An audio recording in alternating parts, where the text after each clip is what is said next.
is Jenna if you're new here, and today I thought we would talk about Francine Rivers' book, A Lineage of Grace. Now before I start, I'm gonna go ahead and close that door because I feel like open doors in YouTube videos, open doors and puppy distractions in YouTube videos are just very off-putting. So I feel like you just kind of expect someone to waltz on in the door when it's open. So one second. Okay, now that that's done, let's talk about Francine Rivers' book, A Lineage of Grace. So this book I actually started when I was on a huge Francine Rivers kick back, I want to say when I was 17, 18 years old. I feel like that's kind of prime Francine Rivers age. It's when you're kind of in high school, at least that's when I discovered her book Redeeming Love, which was recently made into a movie. After that, I read many of her books, and I particularly loved the Mark of the Lion trilogy, and I would so recommend that. She is a faith-based author, so she is a Christian.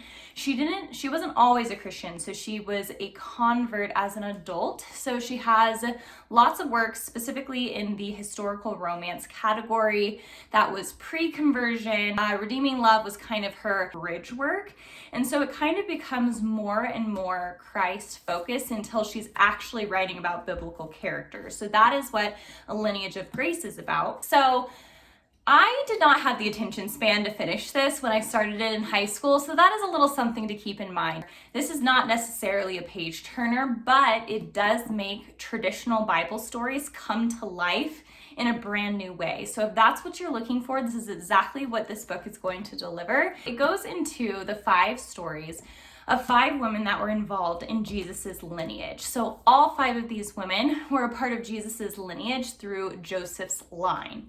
So it starts with Tamar. I'm gonna have my little cheat sheet here. And then it goes on to Rahab, Ruth, Bathsheba, and then it ends with Mary, because really it's a collection of 5 novellas. So all 5 of these are not connected to each other whatsoever, except maybe by the bridge of their lineage. Other than that, they are pretty independent and standalone stories. They actually all come with their own Bible study at the end. So if you're looking for kind of a girls topic for Bible study or something like that, this can actually serve as a really good option for you.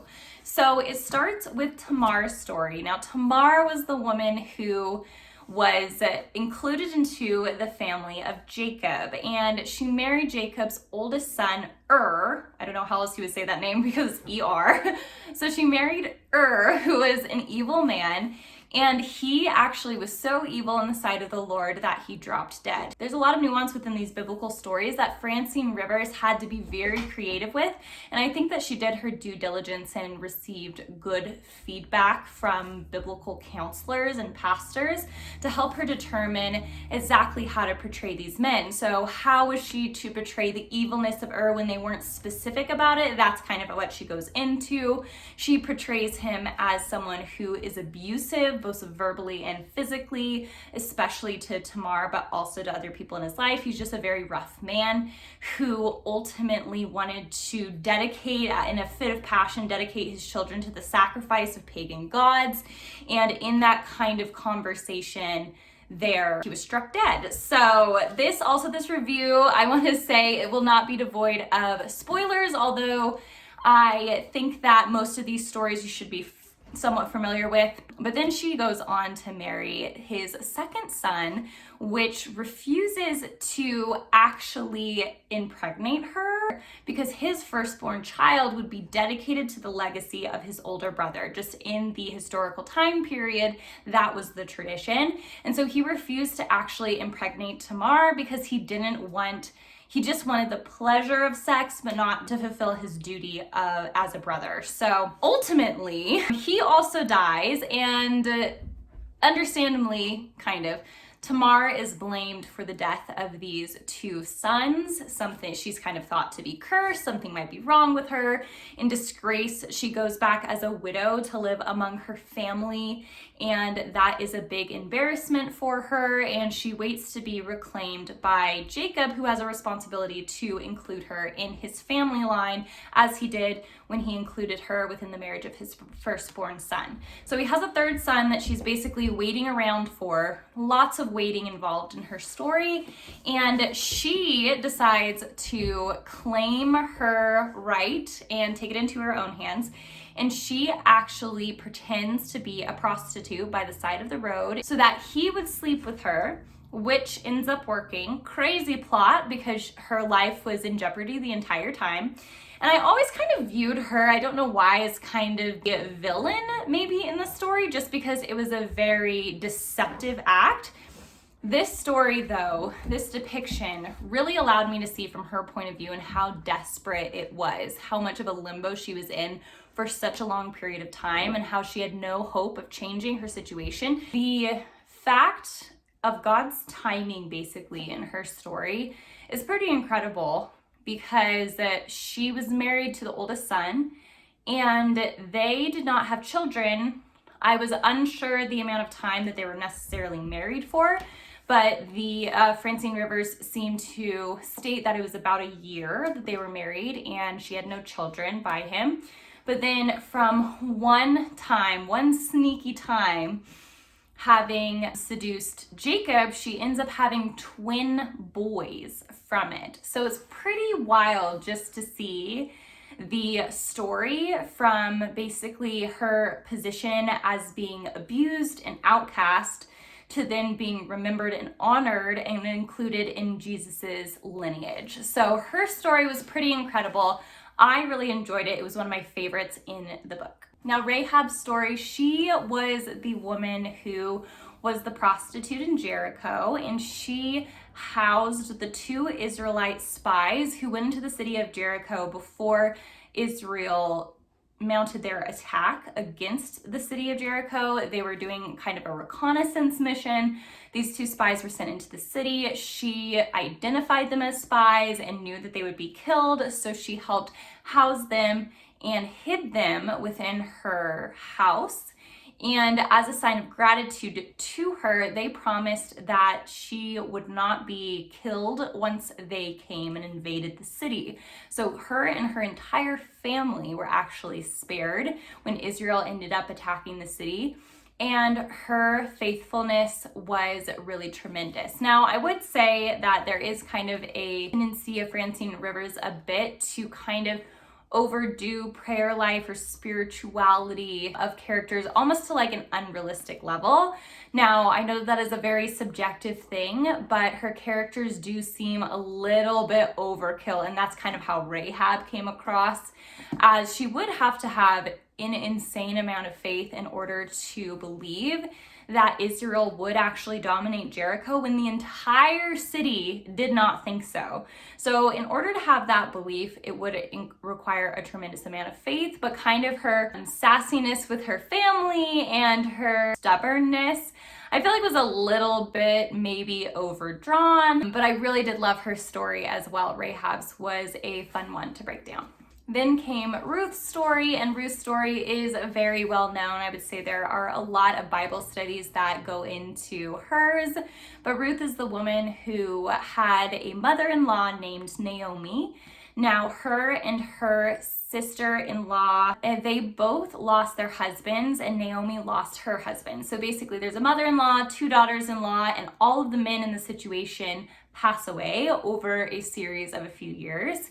And to respond, because Naomi is in a foreign land, she travels back to her land and her people in Israel. Now, the one sister decides to stay in her hometown, but Ruth decides to be faithful to Naomi, and she travels back with them. But because they're two women without any male protection in that time, they actually didn't really have anywhere to go. They were outcasts, they were living in caves, and Ruth resorted to gleaning off of the field of a rich farmer named Boaz. And Boaz, she ended up falling in love with. This is this whole story that most Christians are very familiar with. Francine Rivers did a really good job of depicting kind of the attraction they might have shared. Boaz was kind of described as not a very handsome man. He just had a high position. He was very merciful. He was very kind. But Ruth was almost flipped. Like, her position was unattractive, but her physical features were very attractive. I think that Francine Rivers did a really good job about depicting that. Now, Bathsheba's story, it is the infamous story of the woman who was bathing on the roof, and then David saw her. In his lust, he summoned her. They ended up having an affair. She was married. He was also married, but his situation was much more free than hers was as a man versus the woman in that time period. And in order to hide what they had done, and to run from the consequences, he sent Bathsheba's husband to the front lines of battle where he would be sure to be killed. And he sent them into a situation in which they had no chance of winning, and forces were drawn back from him so that he would be killed in battle. Now, Nathan, the prophet, calls out David for this wicked act, and Bathsheba is brought in to his harem of wives at the time, and she was an outcast in that situation because it was so well known what had happened throughout the land and throughout the people. And I feel like this story was really well portrayed, and there were a few things that I hadn't, that were kind of liberties that Francine Rivers took that I hadn't necessarily considered before. One was that Bathsheba's husband knew what had happened and knew that he was being sent to his death by being sent to the front lines. Now, that was not something I kind of picture him probably from VeggieTales as this kind of ignorant man who wasn't necessarily aware of what was happening. He was just doing right, he was doing good, and he received the very short end of the stick for it. I don't know if that was the case. I think Francine Rivers might have been right that he knew what had happened and he knew that he was being sent to his death, but he, in his heartbroken state, couldn't do anything against a direct order from the king. So he accepted it in a kind of grieving way. So I thought that was a very interesting portrayal of him. And it was also interesting to think that the shame that Bathsheba had brought upon her family was the one that her family remembered. Francine Rivers specifically wrote in that her mother, Bathsheba's mother, swore that she wouldn't speak her name or forgive her for the rest of her days, and she doesn't. So that is something, though, that I feel like just in the culture for the act that Bathsheba had done was probably fairly accurate to what would have happened at the time. Another thing that she wrote in was that Bathsheba was in love and enthralled with David ever since she was a child, being around him. Now, that's something that was a fascinating interpretation, but also kind of explains maybe the lure about why she was didn't question when she was brought before the king. One was because, like, even if she wasn't madly in love with him, she wouldn't have been able to deny such a request from the king with her being a woman and all, but it does kind of provide a input about kind of the love between him and them. And Francine Rivers did really emphasize their relationship as one that was full of passion and lust, yes, but also redemption and love. So I thought their story was one of my two favorites. Tamar's and Bathsheba's story was very, very good.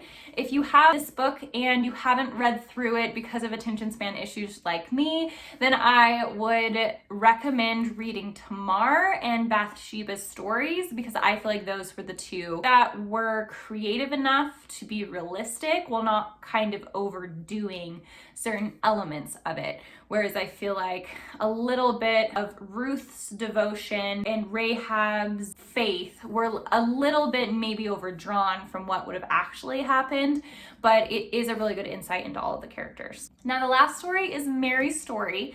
This is actually the only story that I disliked. Now, I know that there will be differences, so when I say that I'm reviewing this as a Christian, I identify as a non-denominational Christian.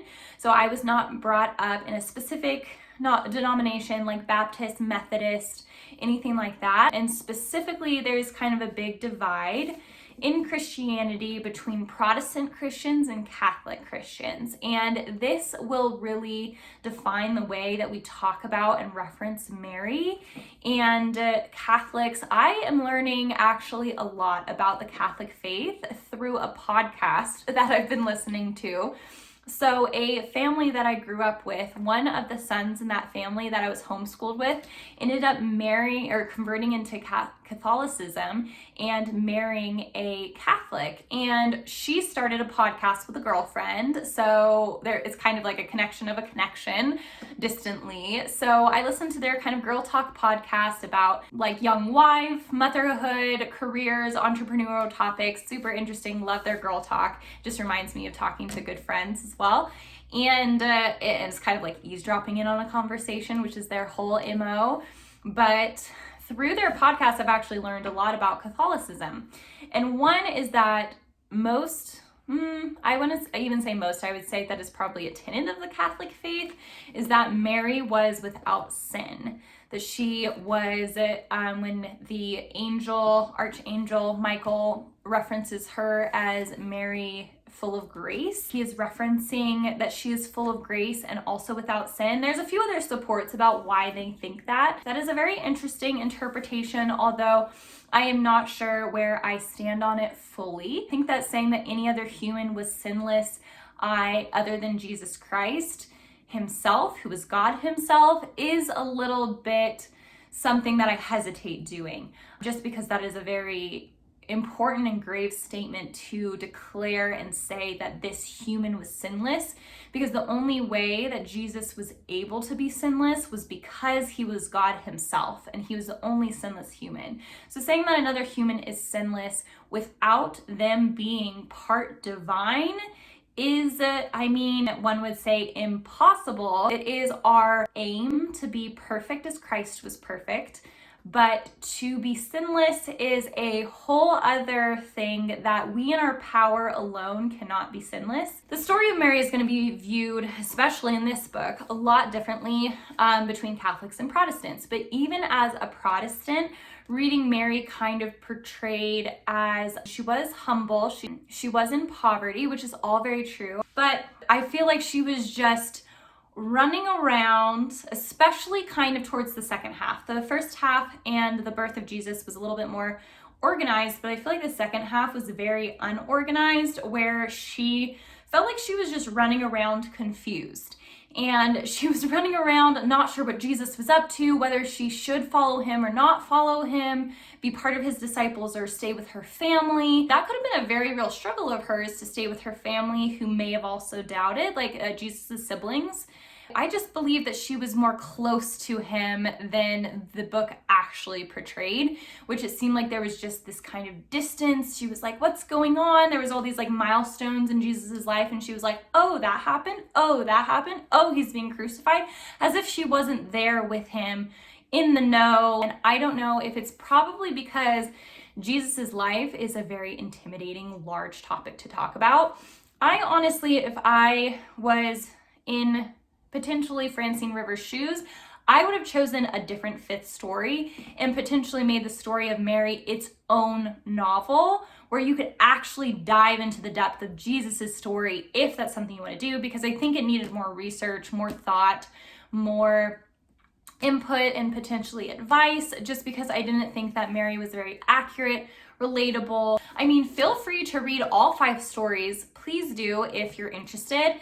If not, I would recommend Tamar and Bathsheba's story, definitely, for sure. They're pretty easy to get through, not too dense.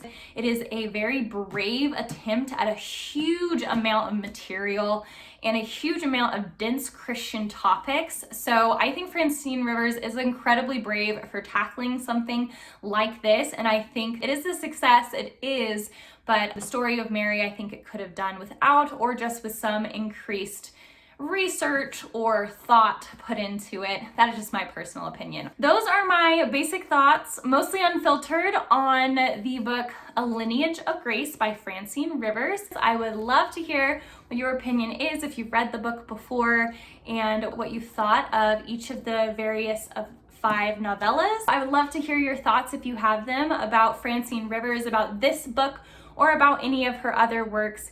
And if you liked this video, if it provided some value to you, please remember to give it a thumbs up and to subscribe for other content like this. I cannot wait to catch you in the next video.